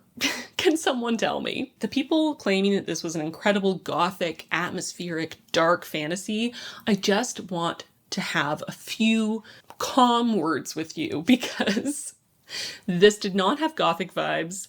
There was no atmosphere. I'm sorry, just saying that everything is foggy all the time is not giving me atmosphere. There being one building that is crumbling does not an atmosphere make. The only positive thing I think I can say about this entire book is that a couple of the Nightmare's snarky comments about how useless Elspeth were made me chortle, and I kind of liked the idea of the magic system of these different forms of magic put into these different cards, and that they have sort of an equal price to be paid as they're used. I found that interesting. I found the fact that the plot was just collect one of each of the cards and put the deck together to save the world a little silly, especially in the way that it was executed, but the magic system itself was somewhat interesting, and I think there was a kernel of potential in that world building, in the magic system, that could have been developed into something really compelling, but it just, I don't know if it was in the wrong hands, or if the author, didn't spend enough time on it, or what. But it fell so incredibly short for me. I'm so disappointed in this book. Imagine being an 11-year-old girl and having a 500-year-old monster in your brain talking to you in a creepy oil slick voice, not knowing what happened, not being able to tell anyone, not being able to get it out of your head. That would be one of the scariest things I think many of us could imagine going through, and there's no terror. There's no fear. Where is the creepiness? Where is the sense of unease? Where is the eeriness? It does not exist. Yeah, I'm not happy about this book. I did not have a good time. By the end, my only annotations were essentially heckling the book. So there's that. I'm going to do a quick spoiler section because I want to follow up on some of my theories and sort of wrap that up. So, spoilers now. As for the whole calling him captain of the Destriers over and over and over again, the fact that we find out later that he does not want to be the captain of the Destriers, does not like the Destriers in general, does not feel accepted by them, is not loyal to his uncle, the king, but Elspeth continues to call Raven the captain of the Destriers over and over and over and over again. It just becomes more and more laughable because not only is it silly in general to call someone who has become your, co-conspirator and then your friend and then your lover by their job title constantly, but it's extra bad when they don't even like their job. Just stop. Call him anything else. Call him that dude over there. That truly would be an improvement. I also was, of course, correct that the Nightmare was the Shepherd King, and she did not figure it out until the Shepherd King literally told her point blank that he was the Shepherd King, and that the Shepherd King turned into the Nightmare, and his soul was trapped in the card. He literally had to tell her for her to figure it out. And even still, she was in total shock, even though he'd been hinting at it and then basically telling her for hundreds of pages. I barely restrained myself from smashing my head into a wall. We were also basically told point blank that the Yous are somehow descendants of the Shepherd King and are related to him, so check on that guess as well, although it wasn't fully revealed. I'm sure it'll come up in book 2 and it'll be some huge shock, apparently, or we're supposed to feel like it's a huge shock. Even though it's been very not so subtly hinted at us for the entire first book, I'm sure it will be treated like a huge reveal and shock in book 2. The ending of Elspeth finally giving up and allowing the Nightmare to take over her body completely was not surprising because, again, it was something that was telegraphed over and over again. We were essentially told that every time she asked for his help, which was every 15 seconds, he was gaining strength and was going to take over more of her thoughts and her being. I don't care enough to want to read the next book. I assume everything will turn out great and Elspeth will come back somehow and the Nightmare will get what he wanted and the Rowans will be gone, except Elm will probably survive because he's supposed to be like the plucky best friend of the male love interest. I just don't care. I do find it really funny that this book has so many romantasy tropes, but it only has one sex scene and it is so tame and so vaguely described. Do I have any other thoughts other than the fact that this book has drained me of my will to live? Not really. A big portion of my mind, body, and soul want to give this book a single star, but I do find the magic system intriguing. Even though it was not delivered in a way that I enjoyed whatsoever, I feel like maybe that deserves a little recognition. So right now, being very generous, I'm Gonna leave it at 2 stars. I might change my mind later. I looked at the rose, then back at his face. Trees, that face, austerity and beauty, an imperfect, breathtaking statue. I thought we weren't pretending, I murmured, etc., etc., etc. His fingers flexed along the candlestick, his shoulders rigid, his body tense and honed entirely on me. Brow furrowed, Raven's eyes dragged across my face, as if I were a book written in a language he could not decipher. You're pretty easy to read, my girl. I could go on, but honestly, I'm tired, and I want to move on to the next book that I started, which is actually a book I am enjoying so far, so hopefully it will continue to be good, which is An Ember in the Ashes. I'm about 23% of the way through, and I'm enjoying this so far. So I'm really, really hoping, fingers crossed, that this will end up being a 5-star read for me so I can actually achieve my goal and end this video on a positive note. But if it's not, I'm sorry, I'm giving up.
So I am now halfway through An Ember in the Ashes, and y'all, this is good so far. I'm feeling hopeful.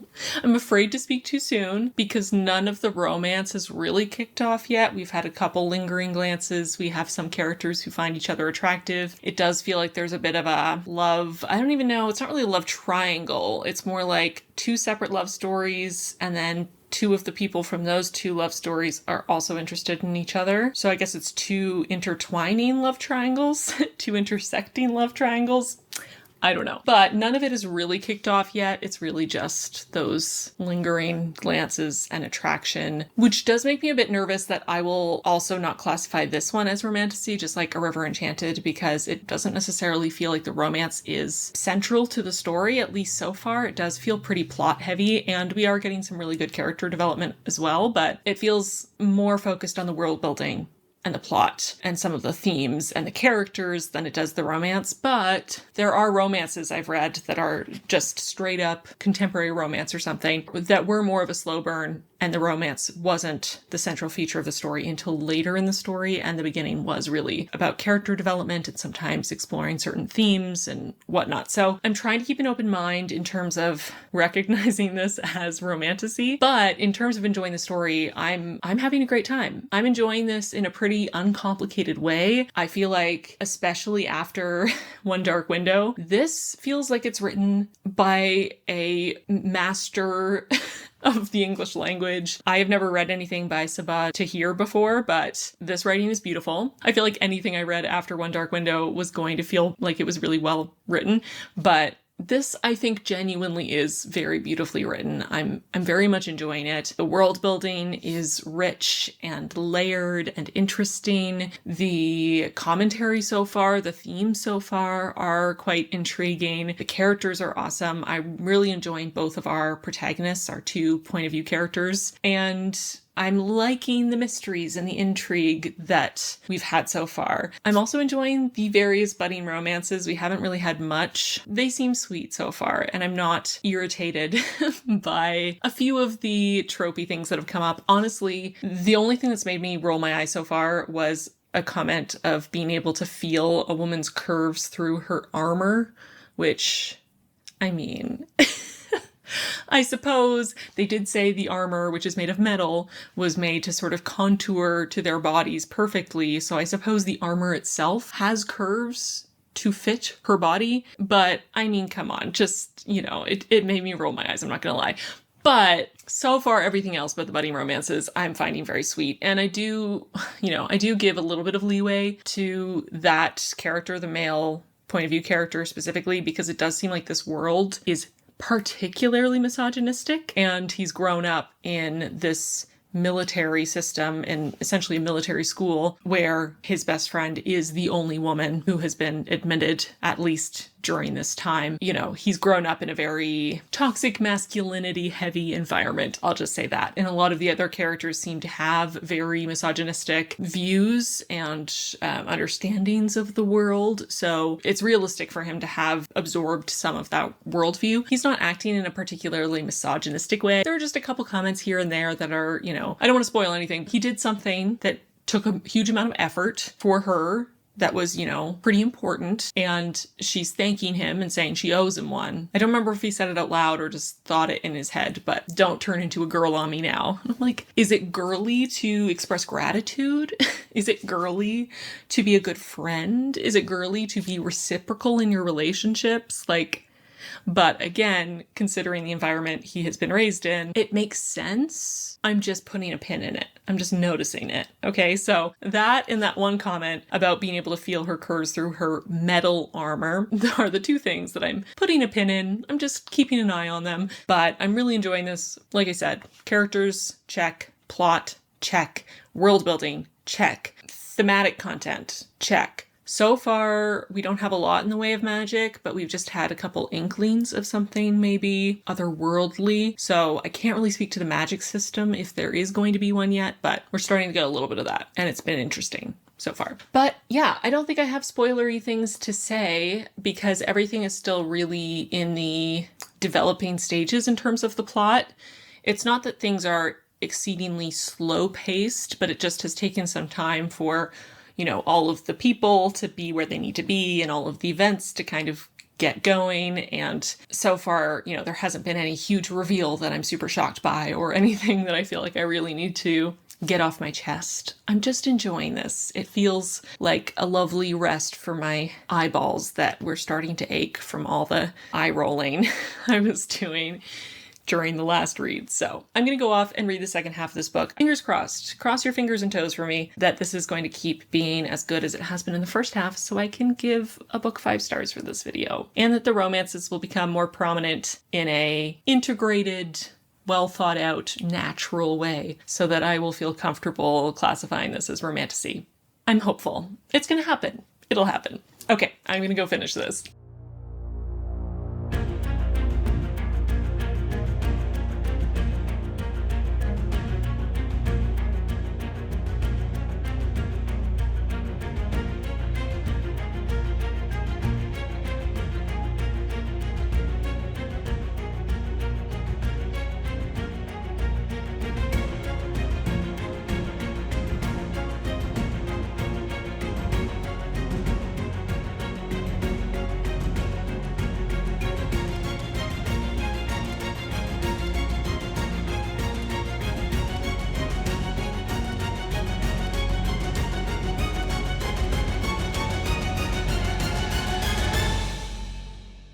Hey y'all, it's the next day and I finally finished An Ember in the Ashes. And y'all, this was really, really good. I'm so glad I picked this as my final book. I was feeling a little disheartened after One Dark Window, and this was the perfect way to end this video on a positive note because this is not only something that I would consider fitting pretty well into the YA romantasy category, but it's also just a fantastic example of fantasy. This was so well done. I'm so glad it's part of a series. I believe there are 4 books in the series, and I think they're all already out, which means I can go off and happily read all the rest of the books in the series. I can't believe I've never read anything by Sabaa Tahir, and I definitely want to read more of her stuff because this had so many of the ingredients to fantasy that I am personally a fan of, from more complex, layered world building to very flawed and deeply explored characters with complicated and realistic relationships that have a lot of different tones and feelings and aspects to them and just feel so grounded in reality despite this being a fantasy world. I was really intrigued by the plot. I was very invested from basically the first page in Laya's story and wanting her to succeed and be okay, and was really there with her through everything that she had to endure. And while Elias was not quite as engaging to me at the start, he definitely grew on me, and I really liked the exploration in his point of view chapters of what it means to be free, and is anyone truly free within an oppressive regime? No matter which side you belong to, is there true freedom in a society that is structured in this way, that is all about, maintaining power through force and through strict rules and through brutal punishments? And also this exploration that happened with both of them in different ways that I really liked, of identity and what makes us who we are, and how much of who we are comes from our parents. And we kind of saw both sides. On Laya's side, we had this feeling that she could never live up to the greatness of her parents, and feeling incapable of handling what life was throwing at her, and feeling inadequate compared to the greatness of her parents, and slowly finding herself and kind of carving her own way through the hell that she was put into, and finding her own strength, inspired by her parents to a certain extent, but also coming from her own internal strength as an individual separate from her parents. And then on Elias's side, we see him wanting anything but being like his mother. He wants to be his own person. He's afraid to turn out like her, and he's constantly wrestling with this feeling that he can't escape the cruelty and the cold-heartedness that he feels he's inherited from his mother, and that no matter what he does, he will always have to live in a world of violence and pain and death. I just really liked that theme. I really loved how we got to see it from multiple sides and see both characters kind of come into their own and figure out how to be their own person separate from who their parents were and those expectations that were placed on them either internally or externally by other people who knew their parents and expected them to be a carbon copy of who their parents were. We're also looking at colonization and oppression, slavery, and the way people are treated as disposable on both sides, whether you are a soldier for the empire or if you're one of the people who have been annexed by the empire and are viewed as less than the invading forces. None of them truly have any value as individual human beings. The empire views every single human being as disposable. And what's most important is how these individual people can serve the empire's aims rather than having autonomy and safety and freedom to make their own choices as individuals. I was really happy to see that nuanced conversation happening here, because I feel like a lot of fantasy that explores the idea of colonization and imperialism and oppression and slavery don't always look at how the systems truly are terrible for every single person. And again, not equally terrible by any means. Being a slave in this society, being one of the people who are being oppressed, is certainly worse than being born to the invading force. But when you look at the outcomes, for children, for example, who are recruited to become masks early on in the book, and this isn't a spoiler, we see a 10-year-old boy who tries to escape the school because it's horrifying and terrible, and they're being forced to learn how to be deeply violent, and it's cutthroat, and this 10-year-old child tries to escape and is caught and is brought back and whipped in front of the rest of the school until he dies. A 10-year-old. And honestly, just absolutely horrifying. And we see more horrifying things happen and hear about more horrifying things happening to the scholars and the slaves, certainly. I just feel like this scene was so well placed because it told us from the very beginning that this is not a world that is good for anyone. No one is winning in this structure, and they feel like they're winning, or they try to brainwash themselves into thinking that this is good for them and that they enjoy society being structured this way because they have the illusion of having power over the tribesmen and over the scholars. But that illusion of power is just that. It's an illusion. They truly have no power. If any of the people with true power decide that they are dissidents, they are traitors, they are whatever, they will be tortured and murdered, and that's it. So it's really an oppressive society for everyone. And I really appreciate that, because I do think that that is a true fact about oppressive regimes, is that while the harm that they perpetrate on people is varied in its severity, they perpetrate harm on everyone. That exploration there was really fantastically done. I really loved the looking at what it means to be free and different examples of freedom. I really appreciated how this looked at identity and shame and regret, and how you live with the choices you've made or the choices you refused to make, not being able to go back in time and change something, and how do you incorporate that and how do you move forward. And then also, an exploration of what it means to have hope and how you find purpose and what it is that really stokes that fire in you to stand up against oppressive regimes and to have the will to live and to fight. And I just thought it was so well done. So well done. I would say this is romantasy, although it definitely is not as heavily soaked in, I feel like that was a weird word to choose, but you get it. It wasn't quite as heavily laden with romance tropes as many of the romantasy I have read, and 2 of the 3 other books I read for this video. But I would say it could classify as romantasy, and I did think the romances were interesting. They were definitely very slow burn romances, and we did not get any spicy scenes. I think we only had 2 kisses in the whole book. That's the level of spice. I don't know if things get spicier in the other books in the series, or if it's just sort of more PG. It is a YA, so I wouldn't really be surprised either way, to be honest.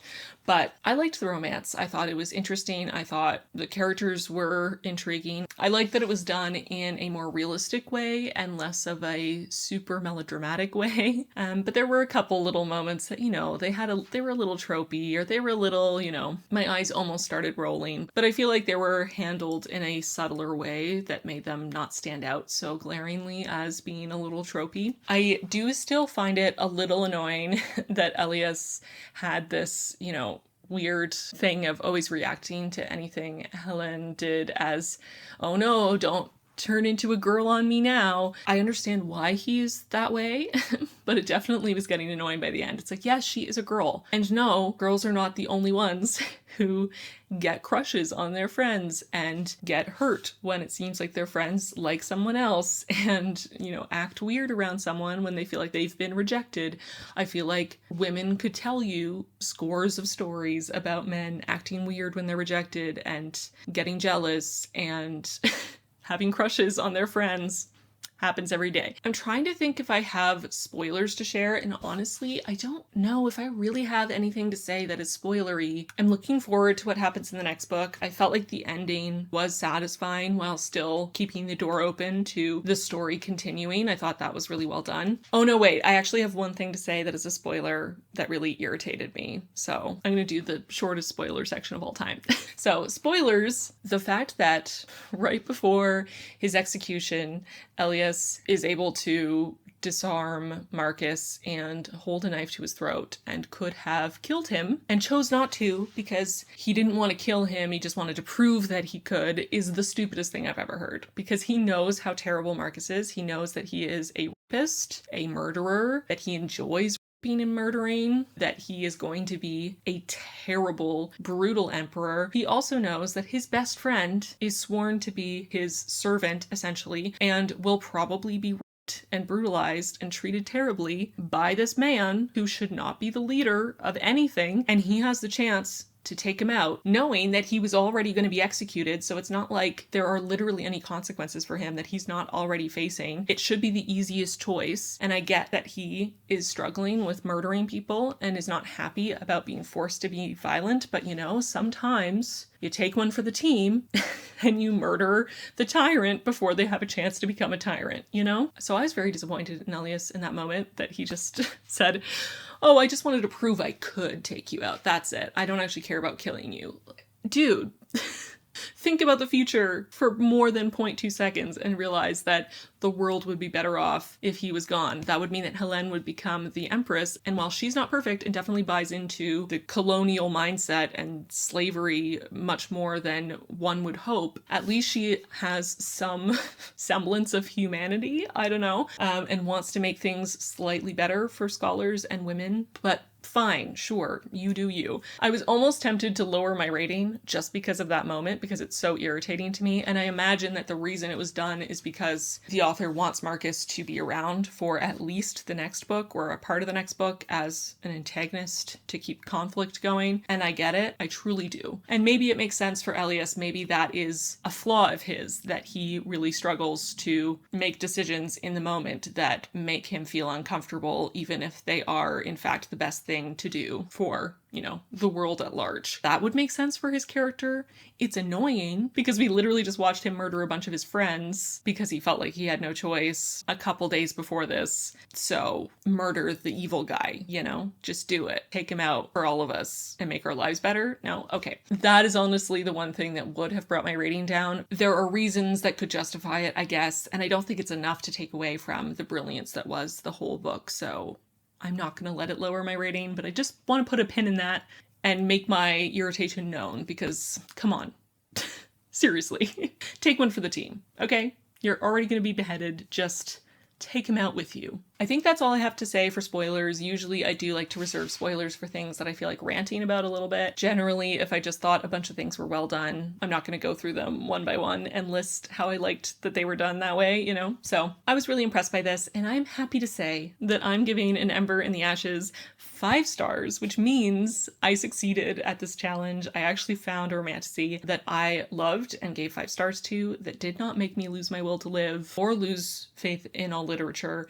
nor did it make me throw my kobo against any solid objects. So good for you, Saba Tahir. You are the savior of this video because you have written an incredible book, and I'm very, very excited to read on in this series. I hope that the other books are just as good as the first one. I am also willing to make sort of a part 2 to this video, reading more romantasy, if that's something you'd like to see, so let me know in the comments.